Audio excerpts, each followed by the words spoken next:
Bom dia a todos. Eu confesso aos irmãos que eu já me sinto alimentado por tudo que nós ouvimos até agora, por esta mesa que nós pudemos participar. Nós só temos que dar graças a Deus, porque nós, a cada domingo e a cada dia de nossas vidas, nós temos percebido quão bom é o nosso Deus. Eu peço aos irmãos que abram as suas Bíblias em Êxodo. Nós vamos ler um texto, primeiro no capítulo 19 e outro no capítulo 32. Eu gostaria que os irmãos acompanhassem a leitura. Capítulo 19, do versículo 1 ao versículo 8, e o capítulo 32, de 1 a 6. Diz assim a palavra de Deus: No terceiro mês da saída dos filhos de Israel da terra do Egito, no primeiro dia desse mês, vieram ao deserto do Sinai. Tendo partido de Refidim, vieram ao deserto do Sinai, no qual se acamparam. Ali, pois, se acampou Israel em frente do monte. Subiu Moisés a Deus, e do monte o Senhor o chamou e lhe disse: Assim falarás à casa de Jacó e anunciarás aos filhos de Israel: Tendes visto o que fiz aos egípcios, como vos levei sobre as asas de águia, e vos cheguei a mim. Agora, pois, se diligente, ouvirdes a minha voz e guardardes a minha aliança, então sereis a minha propriedade peculiar dentre todos os povos, porque toda a terra é minha. Vós me sereis reino de sacerdotes e nação santa.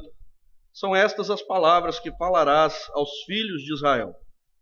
Veio Moisés, chamou os anciãos do povo e expôs diante deles todas estas palavras que o Senhor lhe havia ordenado. Então o povo respondeu a uma: Tudo o que o Senhor falou faremos. E Moisés relatou ao Senhor as palavras do povo. Agora 32, versículos de 1 a 6. Mas vendo o povo que Moisés tardava em descer do monte, acercou-se de Arão e lhe disse: Levanta-te, faze-nos deuses que vão adiante de nós, pois quanto a este Moisés, o homem que nos tirou do Egito, não sabemos o que lhe terá sucedido. Disse-lhes Arão: Tirai as argolas de ouro das orelhas de vossas mulheres, vossos filhos e vossas filhas, e trazei-mas. Então todo o povo tirou das orelhas as argolas e as trouxe a Arão. Este, recebendo-as das suas mãos, trabalhou ouro com buril e fez dele um bezerro fundido. Então disseram: São estes, ó Israel, os teus deuses, que te tiraram da terra do Egito. Arão, vendo isso, edificou um altar diante dele e, apregoando, disse: Amanhã será festa ao Senhor. No dia seguinte madrugaram e ofereceram holocaustos, e trouxeram ofertas pacíficas, e o povo assentou-se para comer e beber, e levantou-se para divertir-se. Vamos orar mais uma vez. Senhor Deus e Pai, a Tua palavra santa e verdadeira, única, está aberta diante de nós. Ó Deus, que o Senhor possa falar aos nossos corações, às nossas mentes, aquilo, ó Deus, que precisamos ouvir, não o que queremos, ó Deus. E que o Senhor, ó Deus, através da ação do Teu Santo Espírito, inculque esta palavra em nós, para que ela possa ser prática em nossas vidas e que nós possamos caminhar nos caminhos do Senhor. Ó Deus, é com muito temor e tremor que nos colocamos agora diante do Senhor para ouvir a Tua voz. Em nome de Jesus nós oramos. Amém. Se os irmãos perceberam, apenas 3 meses se passaram desde a saída do povo do Egito. E a própria palavra diz como foi essa saída. Não foi simplesmente uma decisão, como às vezes nós tomamos uma decisão: vou para a Vitória. A saída do povo do Egito, como nós ouvimos já aqui na liturgia, a saída da escravidão do Egito, ela se deu de forma maravilhosa, de forma portentosa, de forma em que Deus manifestou todo o seu poder para tirar o povo do Egito. Mas apenas 3 meses haviam se passado e possivelmente todas aquelas pessoas tinham na sua mente as lembranças bem frescas de como foi que o Senhor tirou eles da escravidão do Egito. E eu digo isso porque no verso 8, o povo responde a Moisés, verso 8 do capítulo 19, o povo responde a Moisés que tudo o que o Senhor falou, faremos. Tudo aquilo estava muito claro, muito fresco na mente daquele povo. Se os irmãos leram o boletim, nós sabemos que aquele povo era sim a igreja. A igreja estava ali. E eles responderam que fariam segundo as palavras do Senhor, que Moisés havia dito. E eles não falaram somente aqui no capítulo 19, no versículo 8, eles falaram também lá no capítulo 24, os versículos 3 e o versículo 7. Veio, pois, Moisés e referiu ao povo todas as palavras do Senhor e todos os estatutos. Então o povo respondeu a uma só voz e disse: tudo o que o Senhor falou, faremos. Versículo 7, tomou o livro da aliança e o leu ao povo, e eles disseram: tudo o que falou o Senhor, faremos e obedecemos. O que acontece então no capítulo 32? A resposta é a seguinte, meus irmãos: nós não queremos esperar. Eu digo nós, porque como igreja de Cristo, nós somos semelhantes àqueles do passado, que não tinham paciência de esperar a resposta de Deus.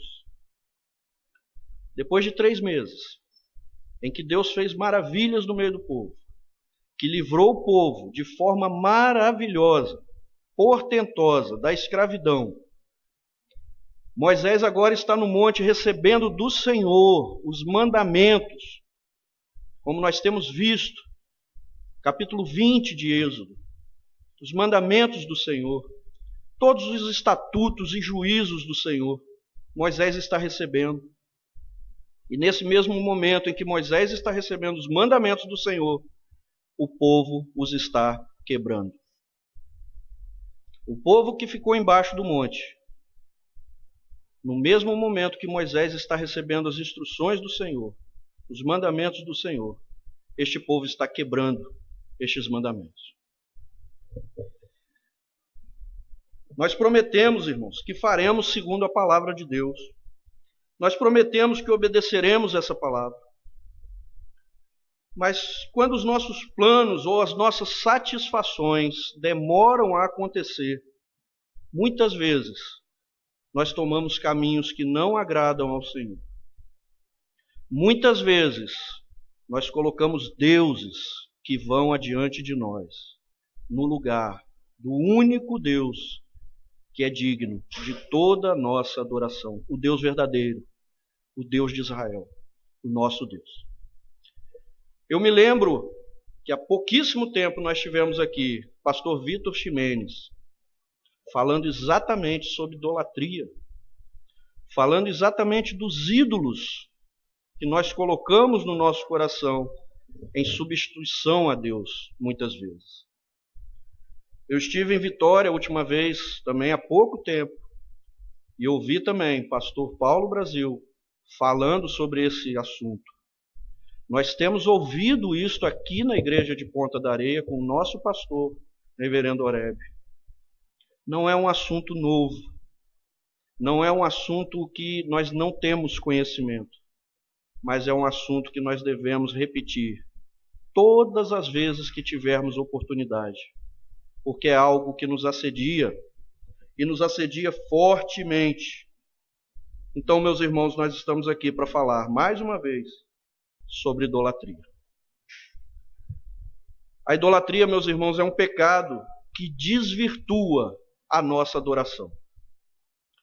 Se os irmãos forem lá para o capítulo 32 e observarem o verso 5, Arão edificou um altar diante dele e, apregoando, disse: amanhã será festa ao Senhor. Como festa ao Senhor, adorando uma imagem, um bezerro de ouro? Era essa a perspectiva de Arão. Arão achava que estaria adorando a Deus, mas ele não estava adorando a Deus. E nós ouvimos aqui nesses eventos que eu acabei de relatar, pastor Vitor Ximenes, pastor Oreb, muitos outros pastores, muitas vezes nós estamos achando que estamos adorando a Deus, mas estamos adorando a outras coisas que não Deus. Estamos adorando a outros deuses. O povo estava com aquela perspectiva ainda do Egito. Tudo era Deus. Faraó era Deus. Os animais eram deuses. E parece que aqui, o povo, no versículo 1, que pede a Arão: levanta, faz deuses que vão adiante de nós. Muitas vezes, meus irmãos, parece que nós temos essa necessidade de olhar para alguma coisa, olhar para algo e depositar ali, nessas coisas, nesse algo, a nossa esperança. Então a idolatria é um pecado que desvirtua completamente a nossa adoração, o foco, o objetivo, o alvo da nossa adoração e quem devemos adorar. E essa perspectiva de Arão, ela estava em contradição com aquilo que o povo queria. O povo queria sim que houvesse um Deus, que houvesse uma imagem, que houvesse algo palpável para eles confiarem. Por quê? Porque aquele homem que nos tirou do Egito estava tardando a voltar. Aquele povo não tinha nem a perspectiva de que Moisés foi apenas um instrumento usado por Deus para retirar o povo da escravidão do Egito. Às vezes, meus irmãos, nós achamos que os nossos pastores, que os nossos líderes, eles fazem maravilhas, eles têm o dom da palavra, e têm mesmo. Mas não é neles que nós devemos depositar a nossa confiança. É em Deus. Aquele povo que experimentou tudo aquilo, que experimentou todas aquelas pragas no Egito, que Deus mandou sobre o povo do Egito e livrou o seu povo delas. Aqueles homens, mulheres, crianças que viram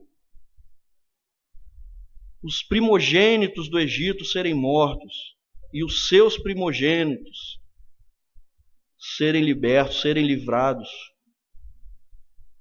Aqueles homens, mulheres, crianças que atravessaram o Mar Vermelho a pé enxuto, olhavam para Moisés e depositavam em Moisés a confiança deles. Moisés, o homem que nos tirou do Egito, não sabemos o que lhe terá acontecido. Não foi Moisés, irmãos, que tirou o povo do Egito. E não é nenhum homem que nos tirou do lamaçal de pecado que nós estávamos, da escravidão do pecado que nós estávamos. O Senhor tirou aquele povo da escravidão do Egito. O Senhor nos tirou do lamaçal de pecado que nós nos encontramos. Essa é a perspectiva que nós devemos ter. Isso que nós devemos viver. Isso que nós devemos buscar para a nossa adoração. O povo não teve paciência de esperar, mesmo depois de ter prometido que fariam tudo o que o Senhor lhes ordenasse. E essa paciência, ou melhor, essa impaciência, está bem clara no capítulo 32, no versículo 6, quando diz que no dia seguinte de quando foi fundida aquela imagem, aquele bezerro de ouro, eles madrugaram. Aqueles que não aguentaram esperar Moisés voltar, madrugaram para adorar um bezerro de ouro. Eles madrugaram, eles ofereceram holocaustos, trouxeram ofertas pacíficas, e eles se assentaram para comer, beber e se levantaram para se divertir. Prazer, prazer, prazer. Satisfação, satisfação e satisfação. Era isso que eles estavam buscando. E é isso que nós vemos hoje em dia. A busca incansável pelo prazer e pela satisfação pessoal. Nós olhamos para os lados, nós olhamos para qualquer lugar onde nós estejamos, no trabalho, na escola, na rua, e muitas vezes nós olhamos na igreja e nós vemos essa busca desenfreada pelo prazer e a satisfação pessoal. Idolatria. Deixar Deus de lado. Colocar o eu como Deus. Colocar em objetos, em pessoas, Deus. Pecado da idolatria desvirtua a nossa adoração. Percebam, meus irmãos, que a idolatria nos faz cegar quanto às nossas atitudes e às nossas motivações. Aqueles mesmos que disseram que obedeceriam a Deus, agora, em desobediência, estão adorando um bezerro de ouro. Enquanto Moisés recebe os mandamentos do Senhor, como eu falei anteriormente, no mesmo momento que Moisés está recebendo do Senhor os mandamentos, estatutos e juízos, aquele povo está lá, quebrando esses mandamentos. E qual será a consequência disso? Por favor, 32, versículo 25. Vendo Moisés que o povo estava desenfreado, pois Arão o deixara solta para vergonha no meio dos seus inimigos. A consequência, meus irmãos, é que nós nos tornamos semelhança àquilo que nós adoramos. O povo estava adorando um bezerro de ouro, estava festejando de forma como um animal. Desenfreado aqui, meus irmãos, significa que eles estavam fazendo e adotando e praticando as práticas mais abomináveis diante de Deus. Eles estavam festejando, adorando um bezerro de ouro e estavam à semelhança daquele animal. Estavam se portando como aquele animal. Estavam praticando coisas que nós nem somos dignos de pronunciar. Vergonhosas. E além da vergonha para eles mesmos, o texto diz que era vergonha diante dos seus inimigos. Portanto, meus irmãos, a consequência de uma adoração desvirtuada, de uma adoração errada, é que nós vamos nos portar conforme aquilo que nós estamos adorando. E vamos estar diante dos outros em vergonha. Por favor, Salmo 115.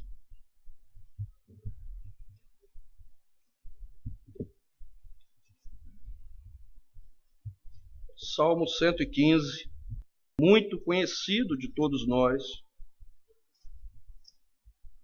Diz assim, a partir do versículo 4: Prata e ouro são os ídolos deles, obra das suas mãos, ou melhor, obra das mãos de homens.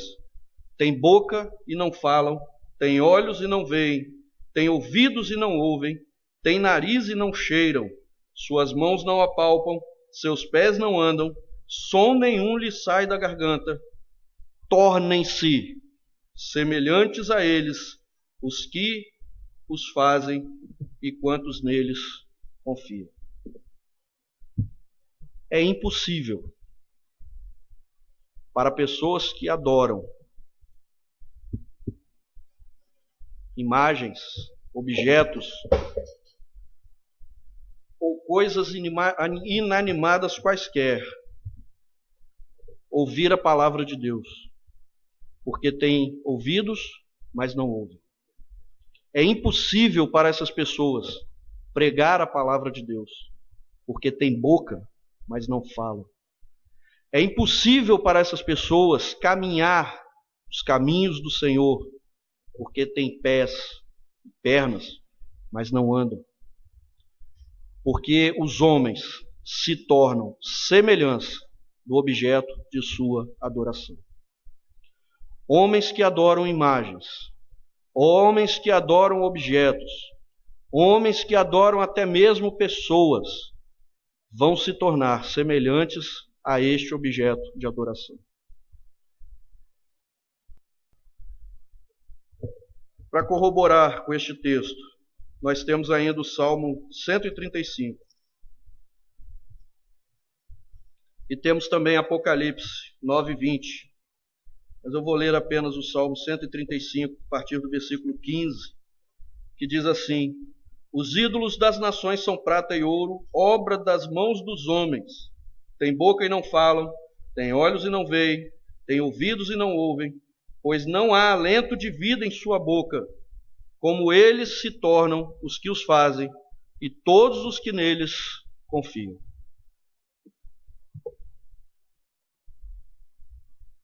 Se nós estivermos adorando qualquer coisa que não seja Deus, o único Deus, o Deus que tirou o povo do Egito de forma maravilhosa, o Deus que nos libertou de nós mesmos, do mundo e do inimigo, se nós não estivermos adorando a esse Deus, nós estaremos semelhantemente sendo iguais ao objeto da nossa adoração. E tudo isso nos leva a refletir em um ponto. Qual deve então ser a nossa postura de adoração? E a resposta todos nós sabemos.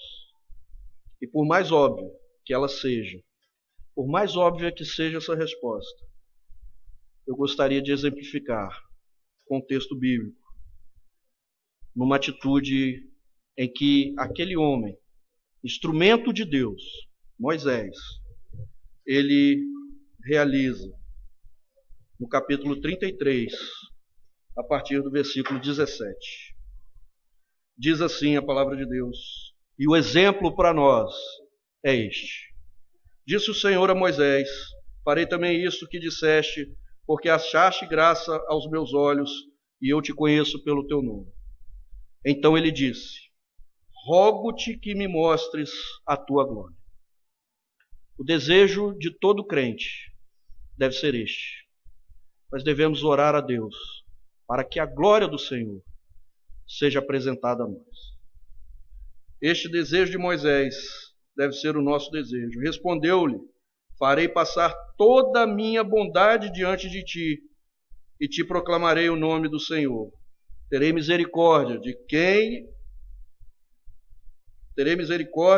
eu tiver misericórdia, e me compadecerei de quem eu me compadecer. E acrescentou: Não me poderás ver a face, porquanto homem nenhum verá a minha face e viverá. Disse mais o Senhor: Eis aqui um lugar junto a mim, e tu estarás sobre a penha. Quando passar a minha glória, eu te porei numa fenda da penha, e com a mão te cobrirei até que eu tenha passado.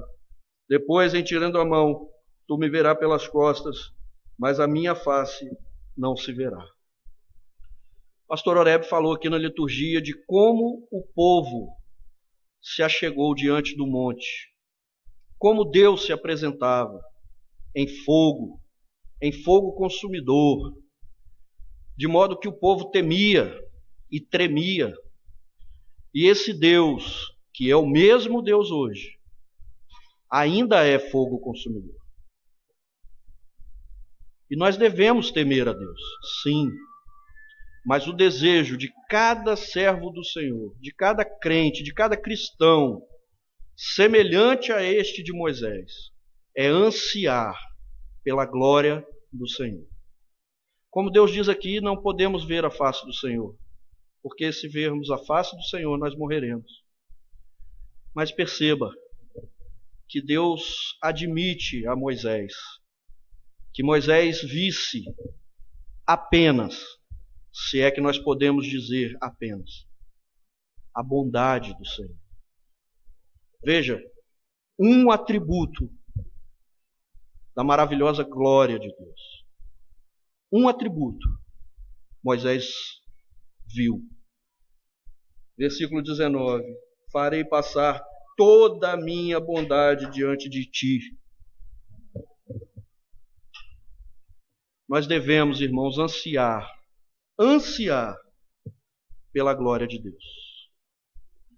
Nós fomos criados para glorificar o nome do Senhor e devemos ansiar por estarmos com o Senhor Jesus na glória eterna. E agora, qual é a consequência, então, dessa postura que agrada a Deus? Agora nós não somos mais como animais. Nós não somos mais semelhantes àqueles objetos ou àqueles homens que adoram a objetos. Mas nós então devemos resplandecer a glória de Deus. Capítulo 34, versículo 29. Quando desceu Moisés do monte Sinai, tendo nas mãos as 2 tábuas do testemunho, sim, quando desceu do monte, não sabia Moisés que a pele do seu rosto resplandecia depois de haver falado com Deus. Nós devemos, irmãos, resplandecer a glória de Deus. A bondade do Senhor passou diante de Moisés, ou melhor, Deus permitiu que Moisés visse toda a sua bondade. E a partir do momento em que Moisés viu a bondade do Senhor, a partir do momento que Deus permitiu e se manifestou a Moisés, o rosto de Moisés então se resplandece. Por causa de Moisés? Não. Por causa da glória de Deus. Você e eu, meus irmãos, somos a igreja de Cristo. Você e eu, meus irmãos, que seguimos a Cristo, devemos, semelhantemente a Moisés e a todos os cristãos em todas as eras, resplandecer a glória de Deus. Eu gostaria de ler ainda o capítulo 34, primeira parte do versículo 30. Olhando Arão e todos os filhos de Israel para Moisés, eis que resplandecia a pele do seu rosto. Como será que as pessoas nos veem quando olham para nós? Será que estão vendo o nosso rosto resplandecer a glória de Deus? Gostaria também de ler o versículo 35, a primeira parte. Assim, pois, viam os filhos de Israel o rosto de Moisés, viam que a pele do seu rosto resplandecia. No nosso trabalho, na escola, na faculdade, em todos os lugares que nós possamos estar indo, no shopping, quando estamos no nosso lazer, as pessoas estão olhando para nós, estão vendo o nosso rosto resplandecendo a glória de Deus. Será que nós estamos realmente adorando de forma correta? Nós devemos vigiar, meus irmãos, o tempo todo, porque o nosso padrão, o padrão do verdadeiro cristão, é adorar ao nosso Senhor, ao nosso Deus, ao único Deus. E eu gostaria de concluir, indo lá para 1 Coríntios,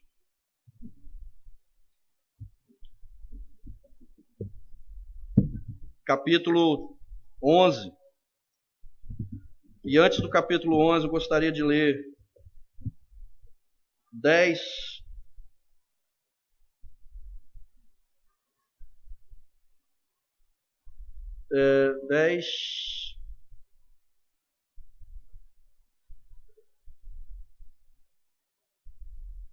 Perdão, capítulo 11 mesmo, 1 Coríntios.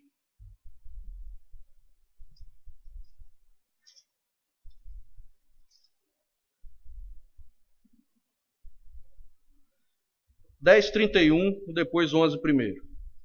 Portanto, quer comais, quer bebais, ou façais outra coisa qualquer, fazei tudo para a glória de Deus. 11:1. Sede meus imitadores, como também eu sou de Cristo. Esse é o nosso padrão. Fazer tudo para a glória de Deus e imitar a Cristo, para a glória dele mesmo. Que o Senhor possa aplicar a sua palavra aos nossos corações, às nossas mentes, e que nós possamos sondar, cada um de nós, os nossos corações e retirar qualquer idolatria que possa estar atrapalhando a nossa comunhão e a nossa adoração diante de Deus.